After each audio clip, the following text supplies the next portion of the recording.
అంతేకాకుండా విద్యా దీవెన ప్రోగ్రాం ద్వారా వైద్యం మీద ఈ రోజున ఒక జల్లెడ పట్టి బడుగు బలహీన వర్గాల వాళ్ళు ఆరోగ్యంగా క్షేమంగా ఉండాలని కాకుండా ఈరోజు ముఖ్యంగా బడుగు బలహీన వర్గాలకు చెందినటువంటి వెనుకబడిన చెందినటువంటి వాళ్ళకు టైలర్లకు అయితేనేమి నాయ బ్రాహ్మణులకు అయితేనేమి రజకులకు అయితేనేమి వీళ్ళందరికీ 10,000 రూపాయలు.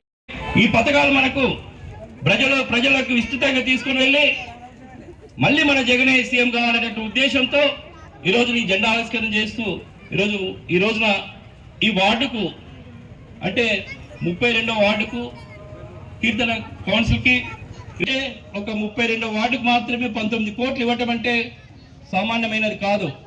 ఈ రోజున జగన్మోహన్ రెడ్డి గారు వారు పాదయాత్ర చేస్తూ మనందరి గుండె చప్పులు విని ఈ రోజున మనల్ని ఈ స్థాయికి తీసుకొని వచ్చారు. ముఖ్యంగా ఈరోజు చూస్తే జగన్మోహన్ రెడ్డి గారు బడుగు బలహీన వర్గాల వారికి పెద్ద పీట వేయడం జరిగింది. ఈ రోజున చూస్తే నేను వాల్మీకి కులానికి చెందినటువంటి వ్యక్తిని, ఈరోజు నన్ను వారి ఎమ్మెల్సీ స్థానం ఇచ్చి నన్ను ఈ స్థాయికి తీసుకొని వచ్చాడు. అంతేకాకుండా డైరెక్టర్లు అంటే బీసీ కులాలకు చెందినటువంటి ఈరోజు Renuka AP police housing corporation డైరెక్టర్గా ఉన్నారు. అలాగే మంజులాని ఈరోజు లింగాయత్ కార్పొరేషన్ డైరెక్టర్గా ఉన్నారు. అంటే ఇది మామూలు విషయం కాదు. ఈరోజు ఇంతమంది ఈ సీట్లలో ఆసీనులమైన అంటే జగన్మోహన్ రెడ్డి గారి పుణ్యమైనటువంటి విషయం మీకు తెలియజేస్తున్నా. అంటే గత ప్రభుత్వంలో ఏ రోజు కూడా ఇటువంటి మర్యాద మనకు జరగలేదు. నమస్కారం చెప్పుకుంటున్నాను. అలాగే వేదిక పెద్దలందరికీ మరియు వారి ప్రజలందరికీ మరొకసారి నమస్కారం తెలుపుకుంటూ ఈరోజు వై నీడ్ జగనన్న అంటే జగనన్న మనకు ఎందుకు కావాలి అనే ప్రోగ్రామ్ని ఈరోజు స్టేట్ అంతా కండక్ట్ చేస్తున్నాం. ఒకసారి మనం ఆలోచన చేయాలి. 2019లో మన జగన్మోహన్ రెడ్డి గారు సీఎం అయిన తర్వాత ఈ 5 ఏళ్ల పరిపాలన ఎలా ఉందని మనం ఒకసారి ఆలోచన చేసుకోవాలి.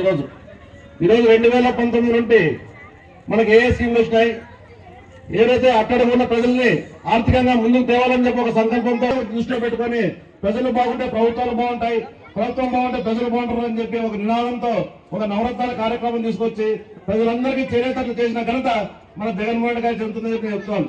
గతంలో 14 ఏళ్ళు చూసినాం చంద్రబాబు నాయుడు గవర్నమెంట్, ఈ 5 ఏళ్ళలో మన ప్రభుత్వం చూసినాం.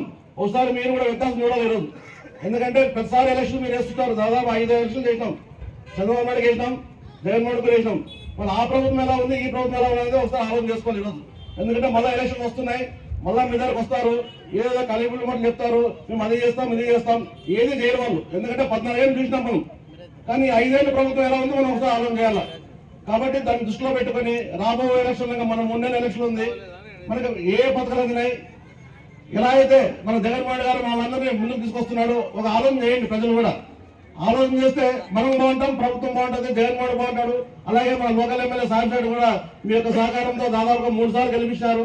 అలాగే 4వ సారి కూడా మన సాయినాయుడు గారిని అత్యధికమైనతో గెలిపిస్తే మన ఆదాయం అభివృద్ధి చెందుతుంది, మీరు అభివృద్ధి చెందుతారు, అందరూ బాగుంటారు. కాబట్టి నేను చెప్పేది ఒకటే, వాళ్ళు ప్రతి ఒక్క పార్టీ మీ దగ్గరకు వస్తారు, మేము అది చేస్తాం ఇది చేస్తాం, మరి ఏమీ చేయరు. కానీ మన జగన్మోహన్ గారు ఏం చేశారు, ప్రతి ఒక్కటి చెప్పింది ఏదైతే చెప్పినాడో నేను తప్పకుండా మీకు అందించాడు. కాబట్టి మేము ఇంత ధైర్యంగా మీ ముందు అడుగుతున్నాం, మేము మాకు ఓటేయాలని చెప్పి. మరి దాన్ని దృష్టిలో పెట్టుకుని ప్రజలు కూడా ఆలోచన చేసి మరి రాబోయే 3 నెలల్లో మీరు ఎవరు మాట వినొద్దండి. మీరు కూడా జగన్మోహన్ గారు ఏం చెప్తున్నాడు, నేను మంచి చేసింటే నాకు ఓటేయండి అంటున్నాడు. ఆ ధైర్యం ఎవరికి రాదు. ఏ సీఎంగా ఎట్లా ఇస్తారు, ఎంతోమంది సీఎం చూసినాం.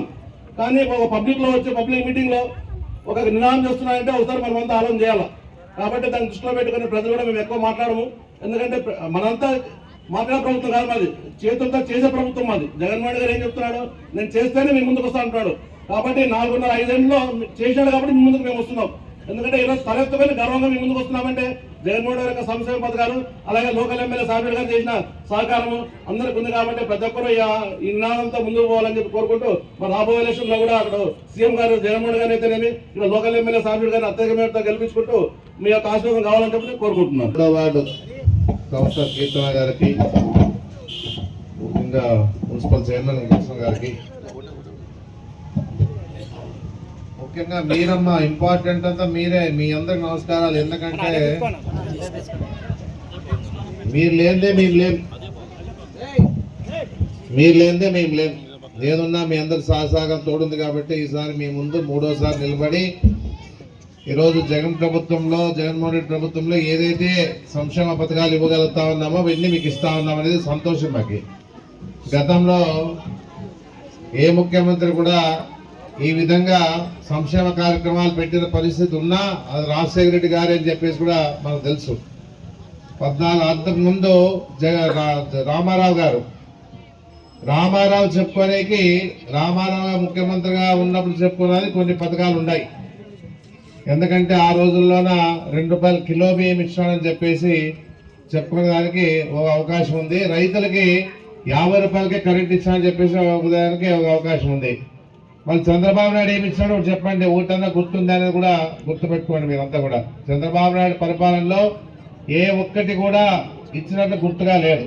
మళ్ళీ రాజశేఖర్ వచ్చిన తర్వాత ఆరోగ్యశ్రీ కార్యక్రమాన్ని పెట్టాడు, ఫీజు రీయింబర్స్మెంట్ పెట్టాడు, రైతులకు రుణమాఫీ చేశాడు, రైతులకి ఉచితంగా కరెంట్ ఇచ్చాడు, అందరికి రేషన్ కార్డు ఇచ్చాడు, మళ్ళా ₹2 కిలో బియ్యాన్ని కొనసాగించాడు, అందరికి స్థలాలు కేటాయించే పరిస్థితులు ఆ రోజుల్లో రాజశేఖర్ గారు చేశారు. స్థలాలు కేటాయించిన ఇల్లు శాంక్షన్ చేశాడు.